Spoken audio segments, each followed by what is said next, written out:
आप ये सोचें, सिंधु घाटी लेह लद्दाख से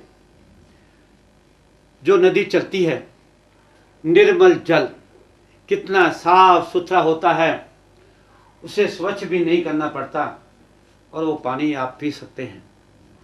झेलम नदी जो कभी बहुत स्वच्छ होती थी, आज कूड़े करकट गंदे नाले से भी गंदी हो चुकी है। चिनाव दरिया को देखो, गंगा नदी को देखो। एक तरफ तो हम गंगा माता कहते हैं, गंगा, कृष्णा, कावेरी, नर्मदा सब देवियों के नाम है, लेकिन इन देवियों के नामों को हमने जुठला दिया है। हमने वहां क्या डाला है? मरे हुए पशु, फैक्ट्रियों की गंदगी, चमड़ों के कारखाने की गंदगी, बूचड़ खाने की गंदगी। अरे भैया, जब गंद खाएंगे तो हम स्वच्छ कैसे रहेंगे? सबसे पहले तो हमने अपना जो पानी, जिसको हम कहते हैं जल ही जीवन है, जल को ही गंदा कर दिया तो जीवन कहां से स्वस्थ रहेगा? उसी जल से सब दवाइयां बनती हैं, उसी जल से शरीर बनता है। कहते हैं तो इसका तो भाई अन्न जल खत्म हो गया, अब ये आदमी यहां रहने लायक नहीं है, इसको फौरन निगमबाग घाट, शमशान घाट या मरघट ले जाओ। क्यों जल्दी जाता है इंसान?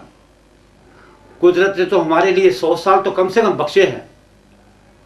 आज अगर हम 100 साल के जी रहे हैं तो दवाइयों के कारण।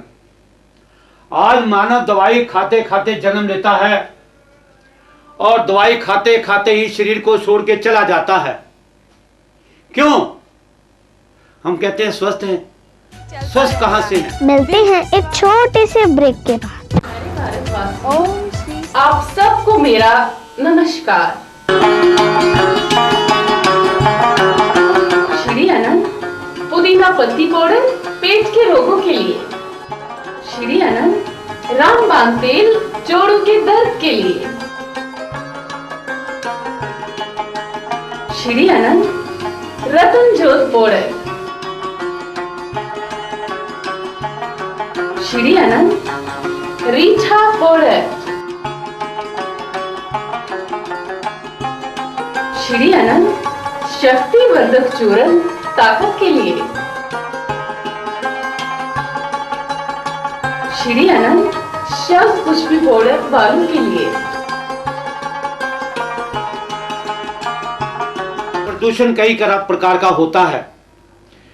एक तो हमारे वातावरण का प्रदूषण, जिसमें आज पहाड़ नंगे हो रहे हैं, पेड़ कट गए हैं। पहले हम जम्मू से कटरा तक जाते थे, पानी के झरने हुआ करते थे, पेड़ पौधों की कमी नहीं थी। और कटरा से जब हम श्रीनगर कश्मीर जाते थे तो क्या ठंडी बहार होती थी। एक से एक चिनार देवदार के पेड़ होते थे, जो आज वो भी कट के, वो कश्मीर वासी भी परेशान हैं। वहाँ पर भी पत्थरों की भट्टियाँ लग गई हैं, पत्थरों के पक्के मकान बन गए हैं, वहाँ पर भी प्रदूषण है। अभी मैंने आपको जिक्र किया था कि वहाँ की झेलम नदी नदी ना होकर एक गंदा नाला बन चुकी है। वो उसमें पानी का नहीं बहाव नहीं है। करोड़ों रुपए हमारी जे सरकार, उमर अब्दुल्ला की सरकार उसको स्वच्छ करने में जुटी है। बहुत कुछ देखा है मैंने श्रीनगर कश्मीर को। बहुत सुंदर पार्क बनाए हैं, झील झरनों को काफी तवज्जो दी है। पहले सिर्फ 3 मुगल गार्डन हुआ करते थे, शालीमार बाग, निशात बाग, चश्मे शाही, परी महल। उसके बाद बहुत बड़ा एक बाग बना है, बटनीकर गार्डन, बादाम वली। गुलमर्ग में क्या तोहफा है, सनमर्ग भी क्या शुमार बनाया है, यूसमर्ग उससे बढ़िया है। पूरे वर्ल्ड में जो कहते हैं अगर स्वर्ग है तो वो यही है और कहीं नहीं है। 1975 से मैं वहां जा रहा हूं। अभी मैं वहां गया था, श्रीनगर कश्मीर से लेह लद्दाख तक पैदल जाने का मौका मिला मुझे। मैं अनेक गांवों में होता हुआ पैदल गया। जहां श्री गुरु नानक देव जी गए थे वहां तक पत्थर साहिब का एक गुरुद्वारा भी है। आज भी वहां पर फौजियों का, क्योंकि वहां आबादी नहीं है। प्यारे भारतवासियों, आप सबको मेरा नमस्कार। हाल कैसा है आपका? क्या ख्याल है आपका? दवा तो एक बहाना है, सबने आना जाना है। कब आना है और कब जाना है, ये सब ऊपर वाले का फरमाना है। अति भावना से रोग आते हैं, काम, क्रोध, लोभ, मोह, अहंकार से रोग आते हैं, संतोष भाव से रोग जाते हैं। आइए और जानिए देसी जड़ी बूटियों के बारे में। अपना भविष्य काल जानने के लिए मिलिए श्वेता भूटानी से। श्री अनंत आमा हल्दी पाउडर, श्री अनंत अश्वगंधा पाउडर, श्री अनंत बटना ऑक्टन। अपना भविष्य काल जानने के लिए मिलिए श्वेता भूटानी से। जब भोजन खाना होता है तब भी देखते हैं किस होटल पर हिंदू का नाम लिखा है, किस होटल पर हिंदू का नाम लिखा है। फिर उस होटल पर भोजन करेंगे। क्यों? मैंने देखा एक हमारे एमपी का चुनाव लड़ने वाले गाय का मांस बेचते रहे, गाय को भेजते रहे, जो मुसलमान भी कहीं नहीं कर। मैंने श्रीनगर कश्मीर में गौओं को खुलेआम घूमते देखा है, करते हुए नहीं देखा है। मैं 10 साल हो गए मुझे अपने इस कारोबार को छोड़कर भारत भ्रमण पर निकला। इन गांवों में, शहरों में मैंने क्या देखा? बहुत ही गरीबी है। खाने को दवाई के पैसे नहीं है तो रोटी के पैसे नहीं है तो दवाई कहां से खाएंगे? फिर उनकी दवाइयों को देखा। अगर वो कभी रोगी होते हैं, उनको बुखार होता है, सिर दर्द होता है, कमर दर्द होती है, दांत दर्द होता है, आंखों में कोई बीमारी आती है, या कोई बच्चा पैदा नहीं होता है, संतान पैदा नहीं होती है, आदमी में कमजोरी है, तो वो क्या खाते हैं? मैंने उन सब चीज़ों को नोट किया, उनसे पूछा, उनके प्रयोग करने की विधि पूछी, वो मैंने अपनी डायरी में लिखी। फिर मैंने यही जाना, क्यों ना मैं ये संदेश आप तक भी पहुंचा दूं। क्योंकि ये सारा ज्ञान मैं लेके साथ कहां जाऊंगा? आखिर खाली हाथ जाना है, सब कुछ यही छोड़ जाना है। ये बिल्डिंग, ये दुकान, ये महल माड़ियां, राजे महाराजे भी छोड़ गए। बड़े महल, ताजमहल मुमताज के नाम से आज भी प्रसिद्ध है। कुतुब मीनार, क्या कमी है? उदय महल, महाराणा प्रताप, क्या कमी है? जोधपुर महल, जैसलमेर महल, हवा महल, लाल किला, जामा मस्जिद।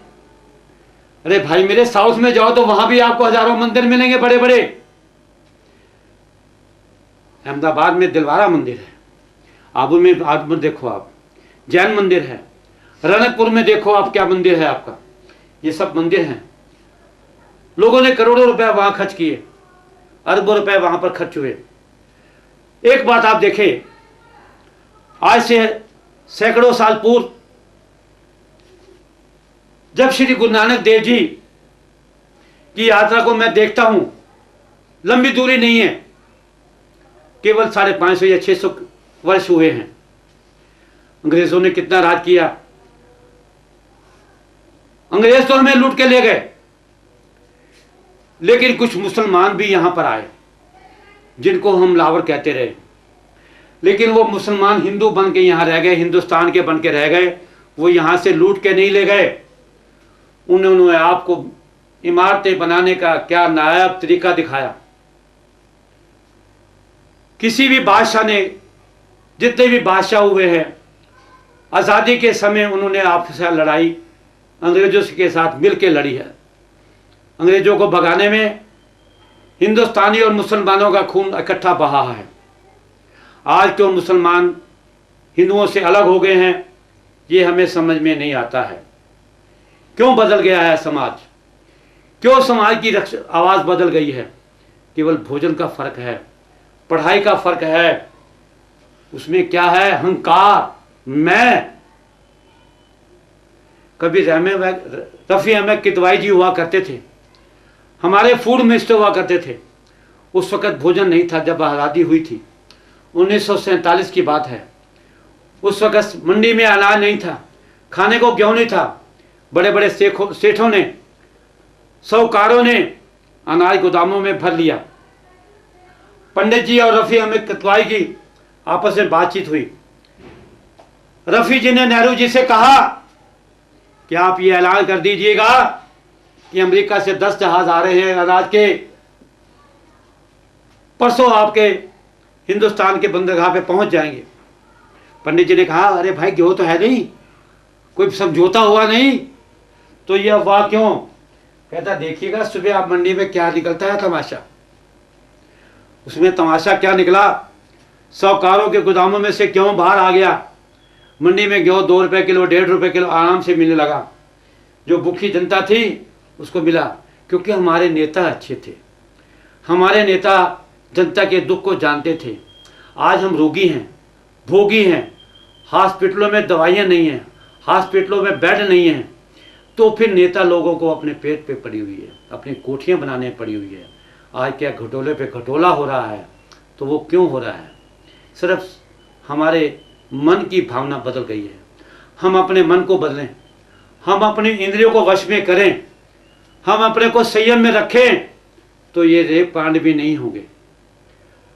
कहते हैं मन के घोड़े को लगाम दे के रखो, इसको ढीला मत छोड़ो, थोड़ा ढीला भी करो, कसो भी नहीं। बहुत कसी हुई लगाम भी टूट जाती है, वो छूट जाता है। आराम से उसको, प्यार से उसको धीरे धीरे चलाओ, वो आप चलेगा, वो आपका साथ देगा। क्यों कि हमारे समाज में ये जो बुराई रेप कांड की आ चुकी है, बलात्कार की आ चुकी है। मैं 1970 से इस काम पे लगा हूँ, बेटी बचाओ के ऊपर। मेरी शादी हुई, पहले मेरे घर में बेटी ने जन्म लिया। स्पेशल राजस्थान सोजत मारवाड़ की घाटी की पीसी new tiger brand Shri Anant Heena mehndi, मनमोहक महक, खुशबू, मुस्कान लिए प्राकृतिक के अनमोल रतन। राजस्थान सोजत मारवाड़ की हेयर टॉनिक मेहंदी बालों को लंबा, घना, काला, मुलायम, चमकदार, हाथों व पांवों को सुंदर बनाने के लिए सदा लगाएं व अपनाएं। ये स्पेशल न्यू टाइगर ब्रांड हीना मेहंदी के कोन बनाए जा रहे हैं। इससे कईयों को रोजगार मिलता है। मेहंदी के कोनों से दुल्हनों का श्रृंगार होता है। हाथों, पांवों और शरीर के कई अंगों पर इससे डिजाइन बनाए जाते हैं।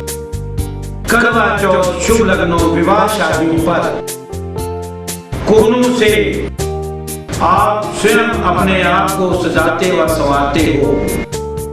श्री अनंत टाइगर ब्रांड मेहंदी के कोनों में कोई भी केमिकल द्वारा नहीं मिलाया गया है। ये अति उत्तम मेहंदी के कोन हैं। तो मेरी श्रीमती जी ने क्या कहा कि भूटानी साहब समझ जाओ, एक तो किसी से झगड़ा नहीं करना, किसी से ऊंची बोल नहीं बोलना, गाली गलौच नहीं करना, किसी को मंदे शब्द नहीं कहना, क्योंकि 18 साल बीतने में कोई देर नहीं लगेगी और ये बच्ची जवान हो जाएगी, तब आपको इसकी शादी करने में बहुत दिक्कत आएगी। क्योंकि अगर आपने किसी को आज बुरा कहा है, कल को उसी का कोई बेटा आपको पसंद आता है, तो आप उससे शादी नहीं कर सकोगे, क्योंकि आपके कटु वचन, आप